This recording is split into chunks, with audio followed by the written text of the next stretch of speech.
స్వామి శరణమయ్యప్ప. అందరికీ భోగి మరియు సంక్రాంతి శుభాకాంక్షలు అండి. నేనైతే ఈ సంవత్సరం భోగి పండుగని ఇలా సెలబ్రేషన్ చేసుకుంటానని చెప్పి నేనైతే అస్సలు అనుకోలేదు.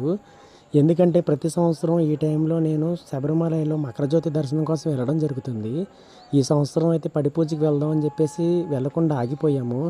దానివల్ల భోగి పండుగని ఇంత బాగా సెలబ్రేషన్ చేసుకుంటామని చెప్పి నేనైతే అనుకోలేదు. నిన్న నైట్ అప్పటికప్పుడు నిర్ణయించుకున్నాం అనమాట. అందరం కలిసి భోగి మంట వేద్దామని చెప్పేసి. దానివల్ల భోగి పండుగని ఇంత బాగా సెలబ్రేషన్ చేసుకుంటాం అని చెప్పేసి మేము అనుకోలేదు. కొన్ని అలా అనుకోకుండా జరిగిపోతాయి అనుకోవచ్చు.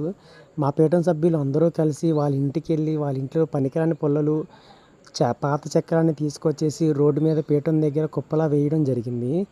ఉదయం 3:33 బ్రహ్మ ముహూర్తంలో మా పీఠం సభ్యులు, అలాగే మా కుటుంబ సభ్యులు, అలాగే మా పీఠం కుటుంబ సభ్యులు అందరూ కలిసి వచ్చి ఈ యొక్క మంటని స్టార్ట్ చేయడం జరిగింది.